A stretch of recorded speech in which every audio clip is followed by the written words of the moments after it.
3월 15일 주일 나눔교회 주일 예배를 하나님께 드리겠습니다. 찬송 1장 찬양합니다.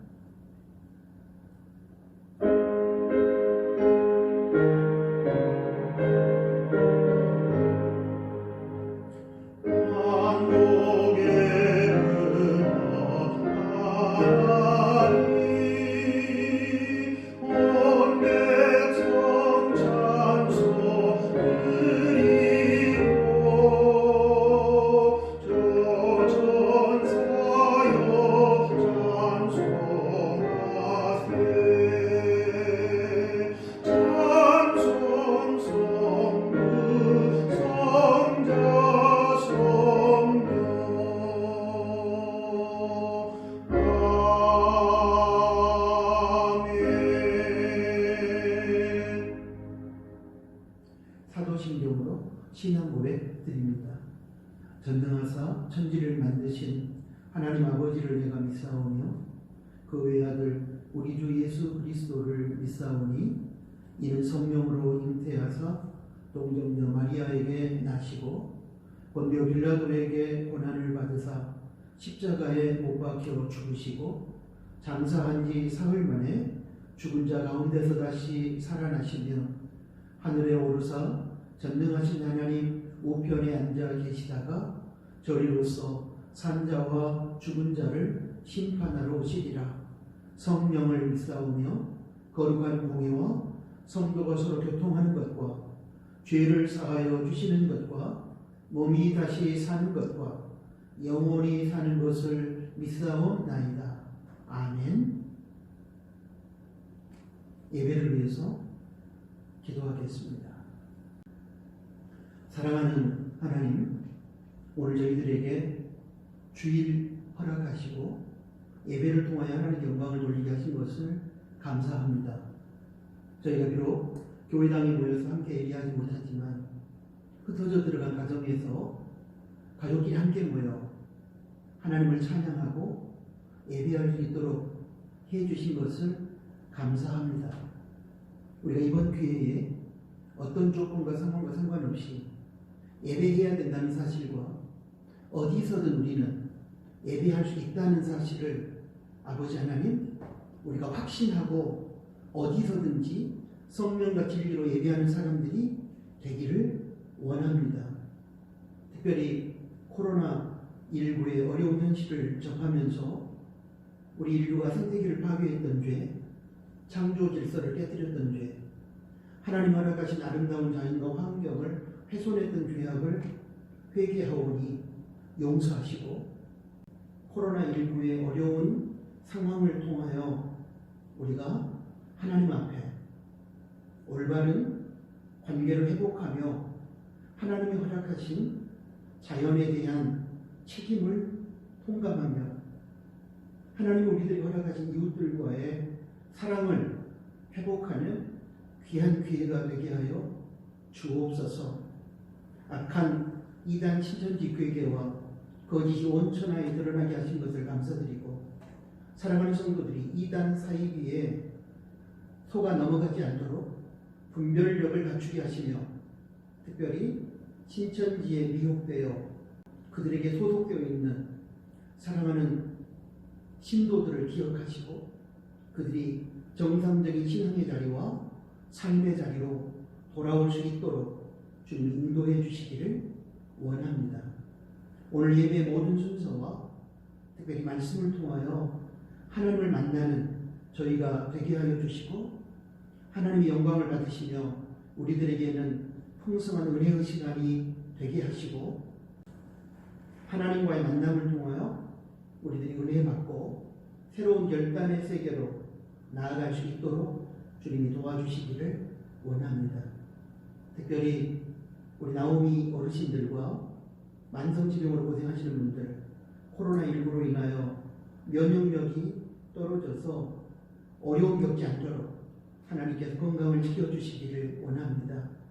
다음 세대 우리 친구들, 군훈련 중이거나 군생활하는 친구들, 특별히 그곳에서 건강하며 안전하며 믿음으로 승리할 수 있도록 도와주시고, 계약을 해야 하는 우리 학생들, 연기되는 가운데 집에서 머물러 있습니다. 머물러 있는 동안에 하나님 앞에 기도하며 준비하여 계약하였을 때에 최선을 다하는 학생들이 될 수 있도록 주님이 은혜를 베풀어 주시기를 원합니다.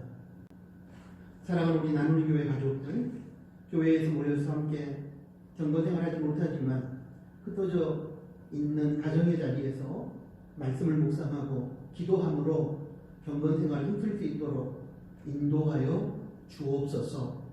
오늘 모든 예배 순서 가운데 하나님 함께 하시고 하나님의 영광을 받으시기를 원하고 하나님 주신 은혜가 하나도 땅에 떨어지지 않도록 하나님 도와주시기를 원합니다. 예수 그리스도 이름으로 기도합니다. 아멘.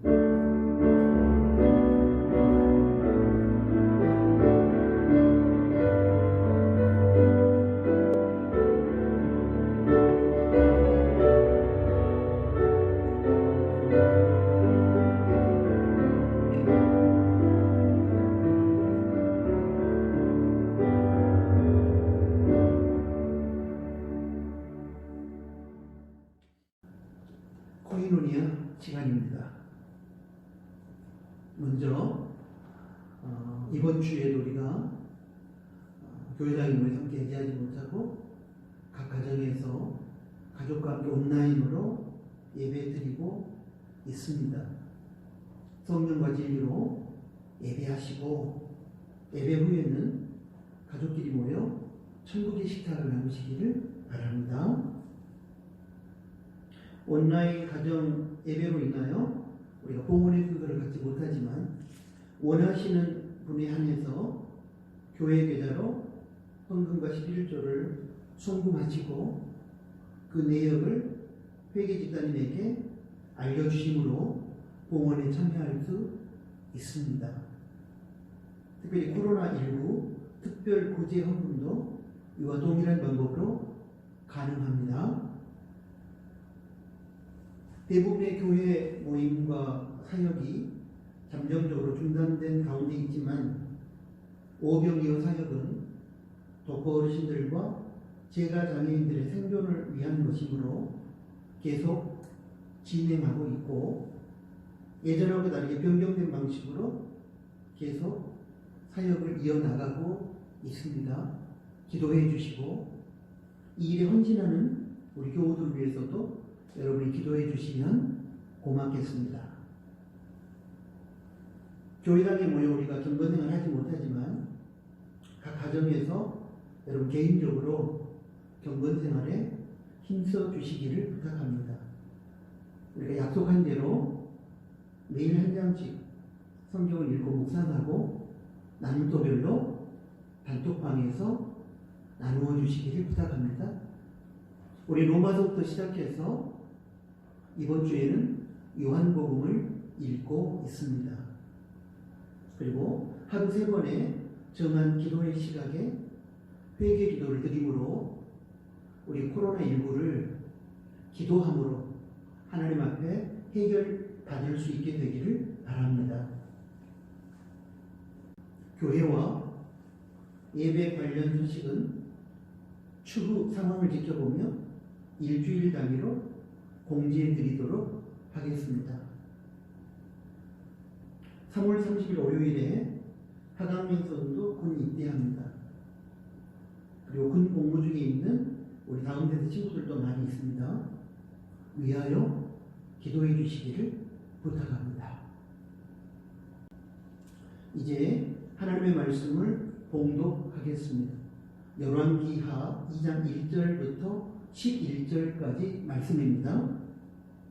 제가 읽겠습니다. 여호와께서 회기바람으로 엘리야를 하늘에 올리고자 하실 때에 엘리야가 엘리사로 더불어 길갈에서 나가더니 엘리야가 엘리사에게 이르되 청컨대 너는 여기 머물라 여호와께서 나를 베델로 보내시느니라. 엘리사가 가로되 여호와의 사심과 당신의 혼의 삶을 가리켜 맹세하노니 내가 당신을 떠나지 아니하겠나이다. 이에 두 사람이 베델로 내려가니 베델에 있는 선지자의 생도들이 엘리사에게로 나와 이르되 여호와께서 오늘날 당신의 선생을 당신 당신의 머리 위로 취하실 줄을 아나이까? 가로되 나도 아노니 너희는 잠잠하라. 엘리야가 저에게 이르되 엘리사야 청컨대 너는 여기 머물라. 여호와께서 나를 여리고로 보내시느니라. 엘리사가 가로되 여호와의 사신과 당신의 혼의 삶을 가리켜 맹세하노니 내가 당신을 떠나지 아니하겠나이다 하니라. 저희가 여리고에 이르매 여리고에 있는 선지자의 생도들이 엘리사에게 나와 이르되 여호와께서 오늘날 당신의 선생을 당신의 머리 위로 취하실 줄을 아나이까? 엘리사가 가로되 나도 아노니 너희는 잠잠하라. 엘리야가 또 엘리사에게 이르되 청컨대 너는 여기 머물라. 여호와께서 나를 요단으로 보내시느니라. 저가 가로되 여호와의 사신과 당신의 혼의 삶을 가리켜 맹세하노니 내가 당신을 떠나지 아니하겠나이다. 이에 두 사람이 행하니라. 선지자의 생도 50인이 가서 멀리 서서 바라보매 그 두 사람이 요단가에 섰더니 엘리야가 겉옷을 취하여 말아 물을 치매 물이 이리저리 갈라지고 두 사람이 육지 위로 건너더라. 건너매 엘리야가 엘리사에게 이르되 나를 내게서 취하시기 전에 내가 내게 어떻게 할 것을 구하라.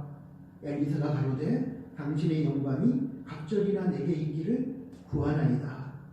가로되 내가 어려운 일을 구하는도다. 그러나 나를 내게서 취하시는 것을 내가 보면 그 일이 내게 이루려니와 그렇지 않으면 이루지 아니하리라 하고 두 사람이 행하여 말하더니 호련히 불수레와 불말들이 두 사람을 격하고 엘리야가 회리바람을 타고 승천하더라. 아멘. 방금 봉독에 드렸던 열왕기하 2장 1절부터 11절까지 말씀을 중심으로 영감이 필요합니다라는 제목으로 하나님의 말씀을 나누도록 하겠습니다. 어려운 시대를 살아가면서 이 시대에 정말 필요한 것이 무엇일까 생각하게 됩니다. 만약 하나님께서 오늘 너의 원하는 것, 필요로 하는 것이 무엇이냐? 내가 너에게 무엇을 주면 좋겠느냐? 라고 물으신다면 여러분의 대답은 무엇입니까? 솔로몬은 이스라엘의 왕으로서 성전 건축 완공을 기다리는 중에 기브온 산당에서 일천 번제를 드린 후 하나님으로부터 똑같은 질문을 받았습니다. 열왕기상 3장 5절에 있습니다. 이때 솔로몬은 열왕기상 3장 9절을 보면 세상의 현상적인 것을 구하지 않고 백성을 잘 이끌어갈 수 있는 지혜를 달라고 대답했습니다. 열왕기상 3장 10절에서 하나님은 솔로몬의 이 대답을 기뻐하셨습니다. 그리고 열왕기상 3장 13절에서는 솔로몬이 구한 지혜뿐만 아니라 솔로몬이 구하지 아니한 부귀와 장수까지 주시겠다고 약속하셨습니다. 여기서 알 수 있는 것은 하나님께서는 우리가 현상적이고 육체적인 것보다는 먼저 본질적이고 영적인 것을 구할 때 기뻐하신다는 것입니다. 또한 자신만을 위해서가 아닌 누군가를 섬기기 위해 꼭 필요한 것을 구하는 것을 좋아하신다는 것입니다. 열왕기상 3장 11절을 보면 자기를 위하여 수도 구하지 아니하며, 수는 장수를 의미합니다. 부도 구하지 아니하며, 부는 물질을 의미합니다. 자기의 원수의 생명 멸하기도 구하지 아니하고,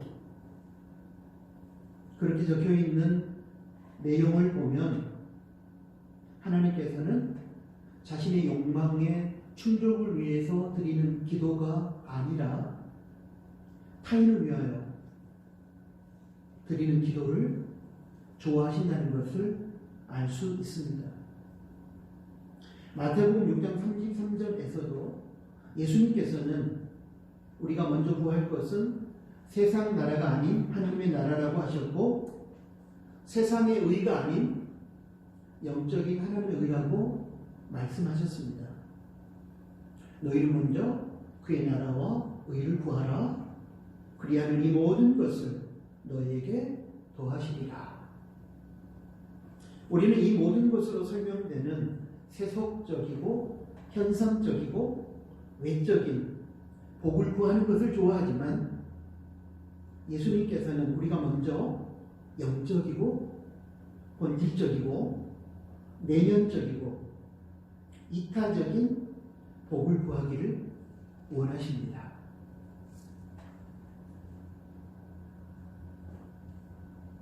물론 이 세상을 살아갈 때 우리에게 필요한 세상적인 복을 구할 수도 있습니다. 단지 우선적으로 우리가 먼저 구할 것은 영적인 것이고 본질적인 것이고 내면적인 것이고 이타적인 것이라는 의미입니다. 영적이고 본질적이고 내면적이고 이타적인 복의 바탕, 기반 위에서 우리가 세상에서 필요한 세속적이고 현상적이고 외적이며 자신의 만족을 위한 복이 주어져야 한다는 의미입니다. 영적이고 본질적이고 내면적이고 이타적인 예수님의 성품이 결여된 가운데 이기적인 차원에서 구하는 세상의 물질과 건강과 출세의 복은 결국에는 자신과 세상을 망하게 하는 저주가 됩니다. 이러한 하나님의 생각과 뜻에 대한 기초적인 지식을 가지고 오늘 설교 본문을 묵상하는 중에 정말로 이 시대에 우리들에게 필요한 것이 무엇이며 하나님 앞에 우리가 구해야 할 가장 우선적인 것이 무엇인가를 깨닫게 되었습니다. 어려운 시대를 살아가면서 저와 여러분에게 가장 필요한 것은 무엇일까? 오늘 설교 본문을 통하여 그 해답을 찾기를 희망합니다.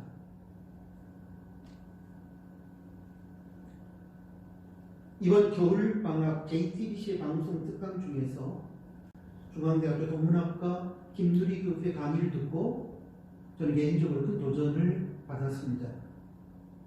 김누리 교수는 1919년 임시정부 수립 이후 100년 동안의 한국 교육의 목표와 방향을 3단계로 분석하면서 한국 교육의 목표와 방향이 잘못되었음을 지적했습니다. 1단계, 일제강점기 30년은 일제가 조선 백성의 한국 식민화를 목표로 교육했습니다. 일제는 내선일체를 주장하며 조선을 자신의 영원한 식민지로 삼고자 그러한 교육 목표를 내세웠습니다. 2단계, 군사독재 40년은 방공전사와 산업전사를 키우는 것이 교육의 목표였습니다. 군사독재자들은 자신들의 부정한 권력의 정당성을 확보하기 위하여 방공을 국시로 내세우며 국민을 방공전사로 키웠고 산업개발을 위한 도구인 산업전사로 키웠습니다. 3단계, 민주화 시대 30년은 인적 자원을 키우는 것을 교육의 목표로 삼았습니다. 이 시대의 교육부를 인적 자원부로 부르기도 했습니다. 인간이라는 전인격적인 존재에게 인적 자원이라는 경멸적인 단어를 사용함으로 인간을 도구화했습니다. 인간이 자원이 되고 자본이 되면서 스펙이라는 단어가 유행했습니다. 원래 스펙이라는 단어의 원뜻은 무기의 사양이라고 합니다. 총알이 얼마의 거리를 날아가서 어떤 성능을 나타내느냐 하는 것 등의 사양을 말합니다. 기계나 자동차의 사양을 의미하는 단어입니다. 삶의 주체가 전인격적 인간이 아닌 돈을 비롯한 자본이 되었습니다. 그래서 지금 우리는 자본의 관점에서 사람을 보고 세상을 보게 되었습니다. 이와 같이 하나님으로부터 부여받은 인간의 고유한 인격을 무시하고 조직의 도구로서 산업의 도구로서 자본과 자원으로서 인간을 교육한 결과 인간의 존엄성은 땅이 떨어졌으며 세상은 엉망이 되었다는 것이 강의에서 제가 깨달은 내용입니다. 교육의 목표와 방향이 잘못되면 이러한 비극적인 결과를 맞이하게 된다는 것을 새삼 깨닫게 되었습니다. 저는 김두리 교수의 강의를 들으면서 한편으로는 한국교회를 생각했습니다. 한국교회 역시 목회자들이 신앙의 목표와 방향성을 잘못 설정했든지 아니면 성도들이 그러한 비성경적인 신앙의 가르침을 요구했든지 어쨌든 작금의 한국교회는 성경에서 많이 벗어나 있는 것이 사실입니다. 한국교회가 이렇게까지 타락한 것은 교회와 성도들이 하나님께 구했던 신앙의 목표가 솔로몬처럼 영적이거나 본질적이거나 내적이거나 이타적이지 않고 세속적이고 현상적이고 외적이고 위기적이었기 때문입니다. 한국교회와 성도들의 신앙의 방향성과 하나님께 구하는 신앙의 목표가 잘못되었기 때문입니다. 하나님께서 한국교회와 성도들에게 내가 너희에게 무엇을 주기를 원하느냐, 너희의 필요가 무엇이냐고 물으셨을 때 지극히 이기적인 차원에서의 세상적인 복이나 현상적인 복을 구하고 원했기 때문입니다. 잘못된 신앙의 목표와 방향성과 가르침에서 기인한 한국교회의 부끄러운 모습을 몇 가지로 정리해 보겠습니다. 첫째, 맘모니즘입니다. 배금주의라고도 합니다. 돈을 신처럼 떠받드는 것을 말합니다. 돈과 세상의 욕망을 하나님처럼 섬기는 것입니다. 신앙의 목표와 소원이 세상에서 부자되고 건강하고 출세하고 성공하는 것이 되어 교회와 성도가 돈과 세상 욕망의 노예가 되어버린 신앙의 양태입니다. 둘째, 세속주의입니다. 세상의 욕망을 목표로 삼거나 소원을 이루어가는 동기와 과정이 성경적이지 못하고 비성경적이며 정의롭지 못하고 불의한 것을 말합니다. 하나님 나라의 가치를 추구하지 않고 철저하게 세속적인 가치를 추구합니다. 로마서 4장 17절에 하나님 나라는 먹는 것과 마시는 것이 아니요 오직 성령 안에서의 의와 평강과 희락이니라의 말씀에 비추어 봤을 때 세속주의는 하나님 나라의 가치인 정의와 평화와 참된 기쁨을 추구하지 않고 세속적인 욕망인 먹고 마시는 것만을 추구합니다. 셋째, 미신적인 기복주의입니다. 철저한 이기주의 차원에서 자신의 세상적인 욕망을 하나님과 신앙을 이용하여 이루려고 하는 신앙의 양태입니다. 여기에는 하나님의 뜻도 이타적인 사랑도 윤리와 도덕도 존재하지 않고 오직 자신의 이기적인 욕망의 충족만이 존재합니다. 성실하게 인생의 과정을 살아가지 않고 신적인 존재를 회유하거나 협박하여 자신의 욕망을 이루려고 하는 신앙의 양태입니다. 넷째, 신비주의입니다. 신앙의 목표를 예수님 닮은 거룩한 인격으로의 변화에 두지 않고 신비한 체험을 통한 감정의 자극을 즐기거나 또한 순간적인 신비한 체험 한 번으로 인생 역전을 노리는 신앙의 양태입니다. 성경은 신비를 인정합니다. 그러나 신비 현상을 신앙의 목표로 삼거나 신비 현상을 통하여 자신의 이기적인 욕망을 달성하려고 하거나 신비 현상에 끌려 다니는 신앙은 신비주의로서 비성경적입니다. 다섯째, 온실 속의 꽃의 신앙입니다. 우리 남문교회 설교할 때 제가 많이 강조했던 내용입니다. 성경은 성도가 광야의 들꽃 신앙의 소유자가 되기를 원합니다.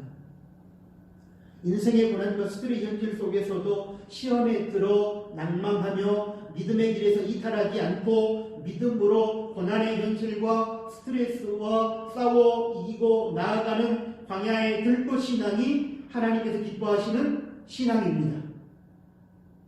온실 속의 꽃의 신앙인들은 조금만 힘들어도 울며 불평하며 낙심하기 때문에 목회자들은 그러한 성도에게 회개를 촉구하거나 도전적인 강한 믿음을 촉구하지 않고 마약과 같은 거짓된 위로와 근거 없는 희망의 메시지와 비성경적인 축복으로 성도를 온실 속의 꽃과 같은 유약한 신앙인으로 만들어버렸습니다. 그 결과 온실 속의 꽃과 같은 연약한 성도들이 시험과 스트레스 앞에서 불평하며 낙심하다가 하나님과 교회를 떠나 멸망의 길로 가는 비극적인 결과를 우리들이 많이 접하고 있습니다. 그들은 믿음으로 서지 못하고 세상 앞에 굴복하고 있습니다. 마지막으로 율법주의입니다. 구원을 비롯한 모든 것이 자신의 능력으로 가능한 줄로 믿고 자신의 의와 공로를 의지하며 자랑합니다. 하나님에 대한 사랑과 예수님에 대한 믿음이 없이 사람들에게 보이려고 겉으로만 종교 활동을 합니다. 예수님께서 가증스럽게 이겼던 외식주의입니다. 사람에게 보이려고 겉으로만 종교 활동을 하면서 신앙생활 잘하는 척 하는 것입니다. 또한 몇 가지 종교 활동이나 율법의 행함을 자기 의로 삼아 자랑하면서 자신처럼 살지 못하는 사람들에 대하여 쉽게 정죄하고 비난합니다. 이러한 바리새인들의 율법주의 신앙이 한국 교회를 잠식하고 있는 것이 사실입니다. 방금 말씀드린 이러한 한국 교회의 부정적이고 왜곡된 신앙의 양태는 신앙의 방향성이 잘못되었기 때문이라고 저는 생각합니다. 잘못된 신앙의 목표 아래에서 교육받았기 때문이라고 생각합니다. 우리가 구하는 신앙의 목표와 소원이 비성경적이었기 때문이라고 생각합니다. 그렇다면 한국교회가 성경적인 신앙의 세계로 나아가기 위해서 무엇을 우선적으로 구해야 하고 신앙의 목표와 방향성을 어떻게 설정해야 하겠습니까? 그에 대한 해답을 오늘 설교 본문에 등장하는 제자 엘리사가 스승 엘리야에게 요청했던 내용을 통해서 찾아보길 원합니다. 엘리야는 저와 여러분이 알고 있는 것처럼 한마디로 말씀드리면 능력의 선지자여 기적의 선지자입니다. 북왕국 이스라엘의 가장 타락한 우상숭배 왕과 왕비였던 아합과 이세벨이 통치하던 시대에 하나님의 거룩함과 정의와 능력을 선포함으로 악의 세력과 싸웠던 탁월한 하나님의 사람이었습니다. 갈멜산에서의 거짓신을 섬겼던 우상숭배자 850명과의 영적 전투에서 하나님의 능력인 불이 임하게 함으로 승리했고 기도함으로 가뭄 때문에 고통받는 세상에 비를 내리게 했으며 다시 기도함으로 비를 그치게 하는 등 그 외에도 하나님의 영광과 승리를 위해 수많은 기적을 통해 하나님의 능력을 드러내었던 탁월한 선지자였습니다. 이렇게 탁월한 능력의 선지자 엘리야가 이제 하나님께로 돌아갈 날이 가까워졌습니다. 우리가 알고 있는 것처럼 엘리야는 육신의 죽음을 버티지 않고 하늘로 올려갔습니다. 그 정도로 하나님께 인정받은 대단한 영적 능력의 소유자였습니다. 그러한 엘리야가 마지막 승천을 앞두고 하나님의 명령을 좇아 길갈에서 베델로, 베델에서 여리고로, 여리고에서 요단강가로, 그리고 요단강을 건너갑니다. 그리고 제자 엘리사는 따라오지 말고 머물라는 스승 엘리야의 명령 앞에서 절대로 엘리야를 떠나지 아니하며 끝까지 스승 엘리야를 따라가겠다고 말하고 실제로 따라갑니다. 마치 시어머니 나오미가 모압 땅에서 고향 예루살렘으로 돌아가고자 했을 때 모압 출신인 며느리 룻이 끝까지 시어머니 나오미를 따라가겠다고 말하고 실제로 따라갔던 상황과 유사합니다. 이때 며느리 룻의 말을 들어보면 본문의 엘리사의 마음은 스승 엘리야를 끝까지 따라갔던 제자 엘리사의 마음을 이해할 수 있을 것입니다. 룻기 1장 16절에서 17절을 보십시오. 룻이 가로되 나로 어머니를 떠나면 어머니를 따르지 말고 돌아가라 강권하지 마옵소서. 어머니께서 가시는 곳에 나도 가고 어머니께서 유숙하시는 곳에서 나도 유숙하겠나이다. 어머니의 백성이 나의 백성이 되고 어머니 하나님이 나의 하나님이 되시리니 어머니께서 죽으시는 곳에서 나도 죽어 거기 장사될 것이라. 만일 내가 죽는 일 외에 어머니와 떠나면 여호와께서 내게 벌을 내리시고 더 내리시기를 원하나이다. 며느리 룻이 시어머니 나오미를 섬기고 따르는 것은 나오미가 섬기고 따르는 하나님을 섬기고 따르는 길이라는 말씀입니다. 그러므로 며느리 룻이 시어머니 나오미를 따라 예루살렘으로 가는 것은 궁극적으로 시어머니 나오미가 섬기고 따르는 하나님을 섬기고 따르기 위함입니다. 이런 맥락에서 제자 엘리사가 하나님의 명령을 쫓아 떠나가는 스승 엘리야를 끝까지 따르겠다고 하는 것은 스승 엘리야와 함께 하시며 명령하시는 하나님을 엘리사 자신도 끝까지 순종하며 따르겠다는 신앙 고백이 담겨 있는 것입니다. 열왕기하 2장 2절 그리고 4절 6절에 보면 이런 말씀이 반복됩니다. 여호와의 사심과 당신의 혼의 삶을 가리켜 맹세하노니 내가 당신을 떠나지 아니하겠나이다. 여기서 제자 엘리사가 스승 엘리야를 떠나지 아니하겠다는 것은 스승 엘리야가 섬기며 순종하며 따라가는 하나님을 제자 엘리사가 끝까지 그 하나님을 섬기고 따르며 끝까지 충성하겠다고 하는 고백이 담겨 있는 것입니다. 엘리사는 스승 엘리야가 하나님의 명령에 순종하여 나아갈 때 스승 엘리야를 따라가므로 스승 엘리야가 그랬던 것처럼 자신도 끝까지 순종하고 충성하겠다고 고백하며 스승의 뒤를 따라갔습니다. 그리고 스승 엘리야와 함께 요단을 건넌 후에 스승 엘리야로부터 열왕기하 2장 9절의 말씀을 보면 내가 너에게 어떻게 할 것을 구하라는 말씀을 듣게 됩니다. 하나님의 사람 엘리야로부터 이 말씀은 하나님으로부터 온 것입니다. 이제 탁월한 선지자 엘리야가 그의 사명을 마치고 하늘로 승천한 이후 리더십을 물려받게 된 엘리사에게 하나님께서는 엘리야 입을 통하여 필요한 것을 요청하라고 말씀하시는 것입니다. 엘리사는 스승 엘리야를 끝까지 따라가겠다는 충성을 고백함으로써 엘리야처럼 끝까지 하나님을 따르고 순종하겠다는 자신의 결의를 고백하고 자신의 신앙을 고백하고 자기의 믿음을 고백하고 실천함으로 하나님께 인정을 받은 것입니다. 그런 엘리사에게 하나님께서는 내가 너의 소원을 이루어주겠으니 필요한 것을 구하라 말씀하시는 것입니다. 이에 대하여 엘리사는 다음과 같이 요청합니다. 열왕기하 2장 9절 하반절입니다. 엘리사가 가로되 당신의 영감이 갑절이나 있기를 구하나이다. 여기서 영감이란 이어서 설명하겠지만 신약 성경의 용어를 들으면 성령님의 능력을 뜻합니다. 엘리사는 자기 자신만을 위한 세속적인 출세와 성공, 물질의 부유함과 건강, 권력과 장수를 구하지 않았습니다. 영적이고 본질적이고 내면적인 그리고 많은 사람들을 위한 영감, 성령님의 능력을 구했습니다. 열왕기하 2장 9절 하반절의 말씀 속에서 영감과 관련된 두 가지를 살펴보려고 합니다. 하나는 영감의 의미입니다. 영감은 히브리어로 루하의인데 그 뜻은 영, 생명, 호흡입니다. 그럼 영감에 사로잡혔다? 영감이 충만하다는 말은 하나님의 영의 지배를 받는다. 성령 충만하다. 하나님의 생명이 충만하다. 하나님과 더불어 끊임없이 호흡하다 라는 의미입니다. 영은 세 가지가 있습니다.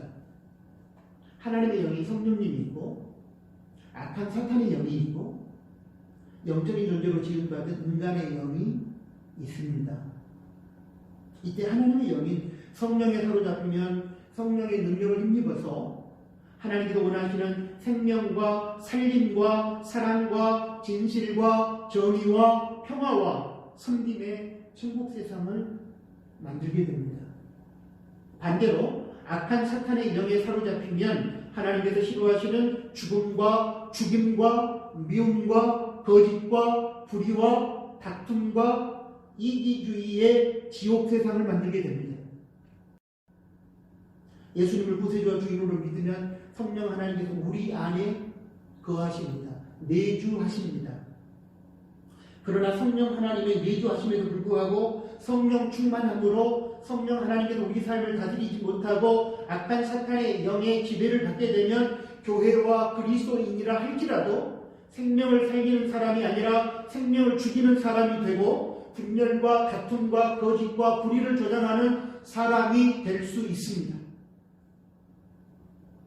그러므로 에베소서 5장 18절은 예수님을 믿어 성령이 내주하는 사람들에게 성도들에게 이렇게 말씀합니다. 술 취하지 말라. 이는 방탕한 것이니 오직 성령의 충만을 받으라. 악한 사탄의 영에 사로잡히면 본인도 방탕하게 되고 그로 인해 세상이 타락하고 망하게 됩니다. 그러나 성령 충만함으로 하나님의 영에 사로잡혀 성령님의 지배를 받게 되면 본인도 거룩하게 되고 그로 인해 세상은 생명이 풍성한 천국이 됩니다. 그러므로 사랑하는 하나님의 성도 여러분, 우리가 가장 먼저 구해야 할 것은 영감입니다. 성령 하나님의 능력입니다. 우리가 추구해야 할 신앙의 목표와 방향성을 영감에 사로잡힌 성령 충만한 교회와 성도가 이 땅에서 하나님의 뜻에 순종하여 이루어가는 하나님 나라에 도해야 합니다. 한국 교회가 설교와 가르침을 통해 영감을 받고 성령의 능력을 받고 영감에 사로잡혀 성령 충만하여 미움과 거짓과 불의와 다툼과 이기주의로 죽어가는 세상을 사랑과 진실과 정의와 평화와 이타주의로 살려내어서 하나님 나라를 확장시켜가는 하나님의 동역자를 세워야 합니다. 그것이 바로 한국 교회 교육의 목표여야 하고 한국 교회 그리고 성도들의 신앙의 방향성이어야 합니다. 다른 하나는 엘리사가 2배의 영감을 구한 이유입니다. 2배의 영감을 구했다는 것에 대한 여러 가지 해석이 있습니다. 한 가지 해석은 당시 유대 사회에서 장자에게는 다른 자식들과 비교해 2배의 유산을 상속했다는 점에서 기인합니다. 엘리사는 엘리야의 후계자로서 이미 내정된 상태였습니다. 이런 상황 속에서 많은 자녀들 중에서 한 자식이 장자권을 물려받는 것처럼 엘리야의 많은 제자들 중에서 엘리사가 리더십을 이어받는 것이기 때문에 엘리사는 장자가 받는 2배의 영감을 구했다는 해석입니다.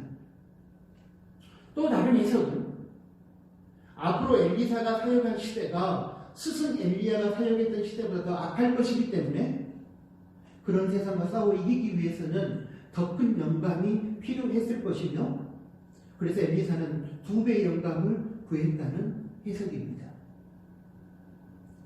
저는 개인적으로 두 번째 해석을 더 선호합니다. 종말의 시대에 주님의 재림이 가까울수록 세상은 더 악해져 갑니다. 과학과 기술은 발달하여 인간이 점점 편해지는 것은 사실이지만 상대적으로 인간이 예측하지 못한 전염병과 바이러스와 환경오염과 파괴, 전쟁의 공포는 더욱 커져만 가고 극단의 이기주의와 생명경시 풍조로 세상은 죽음의 문화가 지배하는 지옥이 되어가고 있습니다. 극단의 경쟁과 적자 생존과 약육 방식의 가치가 팽배해지면서 경쟁에서 밀린 인간은 낙오되고 소외되어 강자에게 짓밟히고 강자의 밥이 되고 있습니다. 인간은 하나님을 닮은 전인격적인 생명으로 존중받지 못하고 도구와 자원과 자본으로 전락하여 이용당하다가 소모품으로 버려질 것입니다. 이러한 시대를 예견하면서 간절하게 하나님께 구하는 것은 두 배의 영광입니다. 하나님의 영, 성령님의 충만함을 받고 성령님의 지배와 다스림 가운데 성령님의 능력을 힘입어 하나님의 성품을 이 세상에 드러내야 합니다. 하나님의 능력을 힘입어 세상을 죽음으로 몰고 가는 사탄의 세력을 물리치지 못한다면 아무리 세상이 편리해지고 물질이 풍요로운 세상을 살지라도 그 자체가 저주가 되고 멸망의 신호탄이 될 것입니다. 그러므로 두 배의 영광, 성령님의 더 큰 능력을 우리는 구해야 합니다. 지금 우리에게 필요한 것은 이 세상을 지탱하고 인류를 살릴 수 있는 바탕이 되는 성령 하나님의 성품과 능력, 즉 영광입니다. 영감에 사로잡힌 성령 충만한 성도를 키워야 합니다. 영감, 즉 하나님의 성품인 성령의 열매의 드러남과 성령님의 외적 역사로 나타나는 하나님의 능력이 인류 역사의 바탕을 이루어야 합니다. 그 바탕 위에서만이 물질을 비롯한 세상적인 복이 하나님의 영광을 드러내는 도구가 될 수 있고 진정한 인류 번영의 도구가 될 것이기 때문입니다.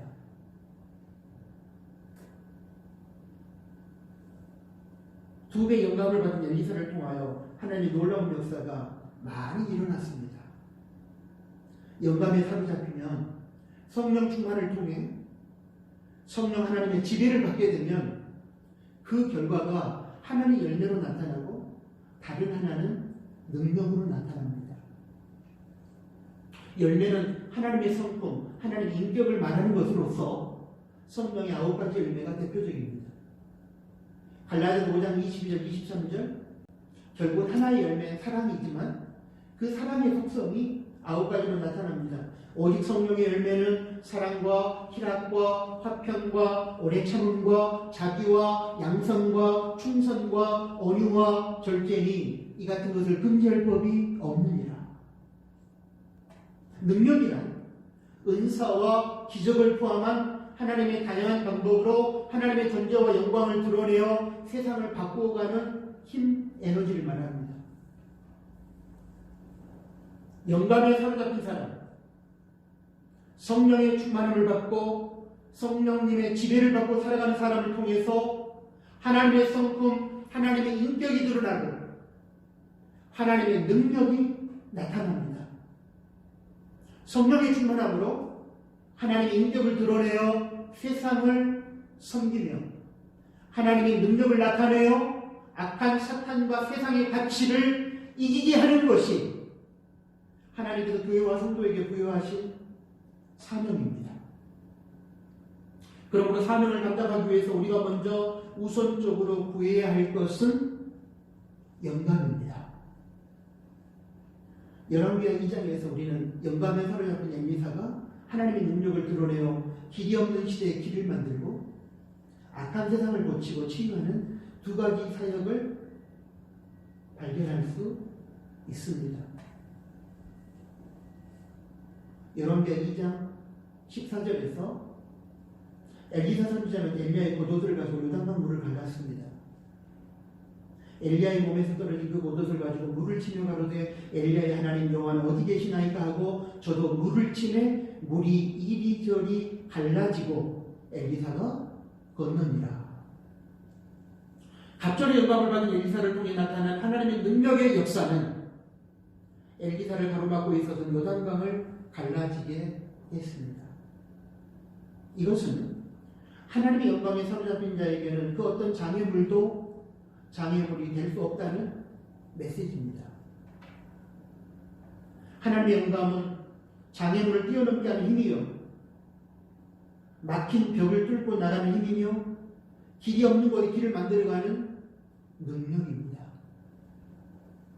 하나님의 영광을 가진 사람을 통해서 광야의 길이 열리며 사막에 샘이 솟고 인생의 장벽이 무너집니다.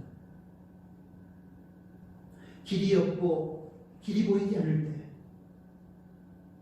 영감의 사람, 성령 충만한 성도가 시대의 길과 공동체가 나아갈 미래 길을 제시합니다. 세종대왕은 한자를 몰라서 어둠 속에 헤매던 까막눈 백성에게 한글을 창제하여 주므로 새로운 세상을 열어주었습니다.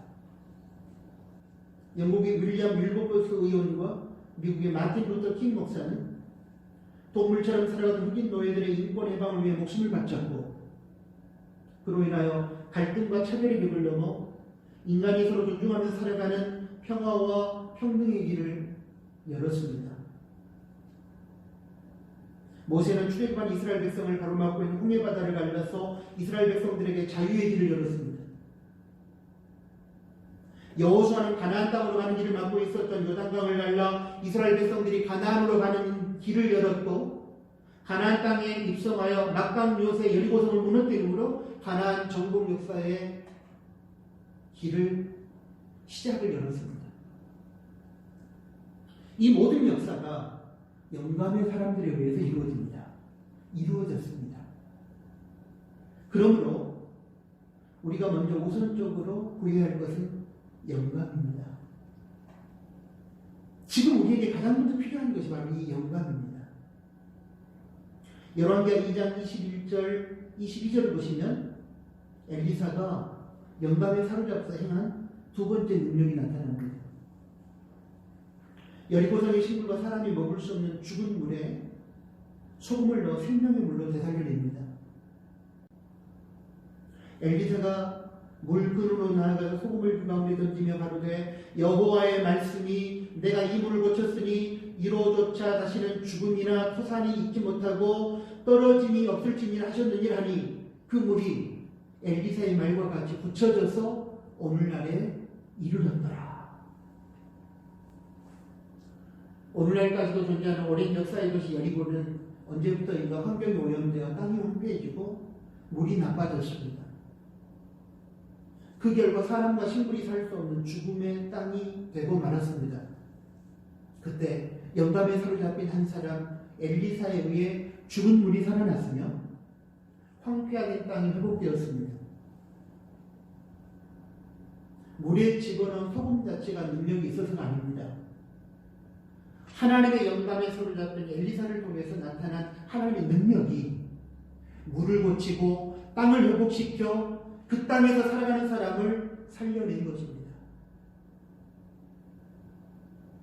이처럼 하나님의 영감은 죽음의 문화를 생명의 문화로 살려내고 병든 세상을 치유하고 황폐화된 세상을 회복시킵니다.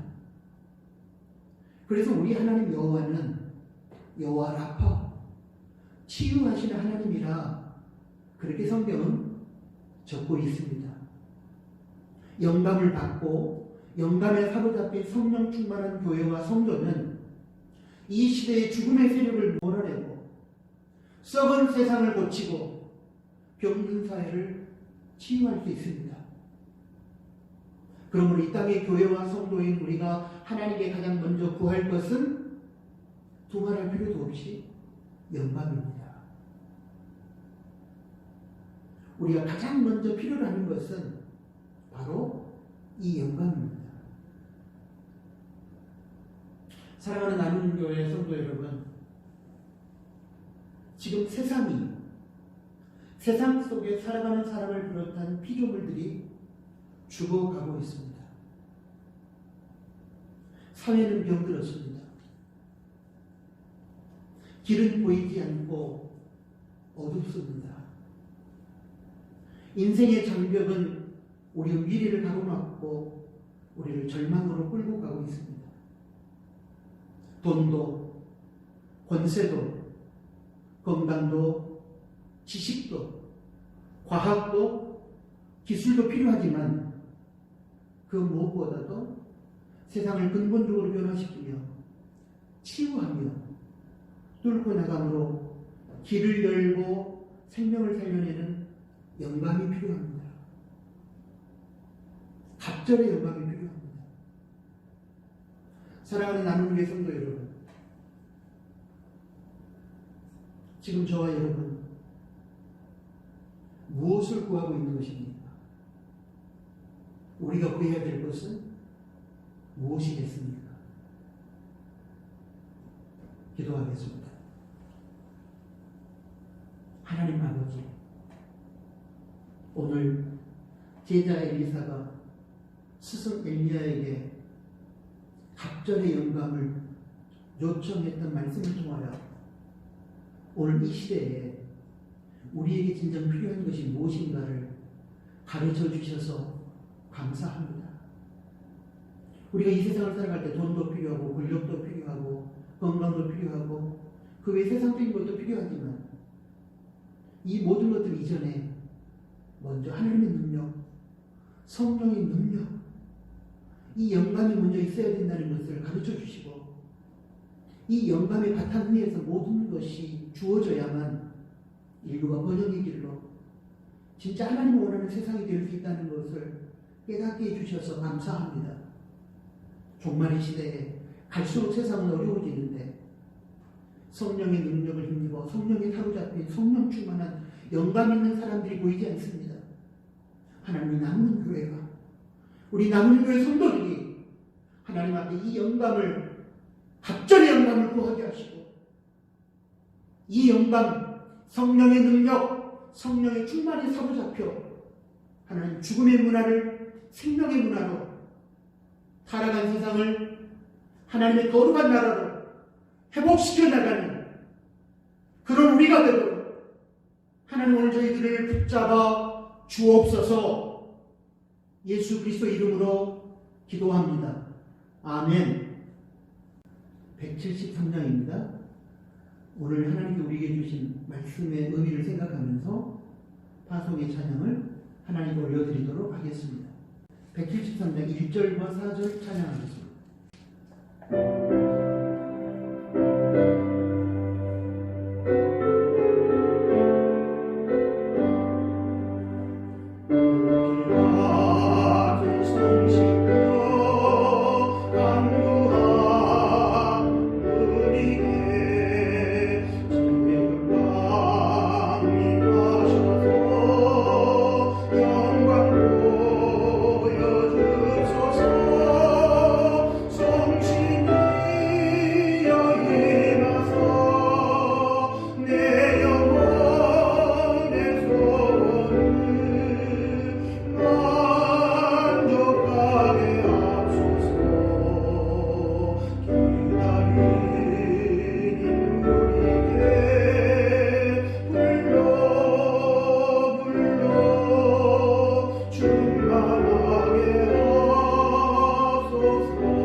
이제는 우리 구주 예수 그리스도의 은혜와 하나님 아버지의 크신 사랑하심과 성령의 위로 교통 동행하심이 오늘 주신 하나님의 말씀을 듣고 그동안 비정상적이었던 우리의 신앙과 삶을 돌아보며 회개하고 정상적인 신앙과 삶을 회복하여 갑절의 영감을 받고 성령의 충만한 성령의 능력에 사로잡힌 사람으로서 이 시대를 변화시키고 하나님의 나라를 확장시켜 나가는 일에 쓰임받기를 소망하는 사랑 우리 나누는 교회와 사랑하는 주님의 몸된 교회 이 땅의 백성들 머리 위에 이제로부터 영원토록 항상 함께 계실지어다. 아멘.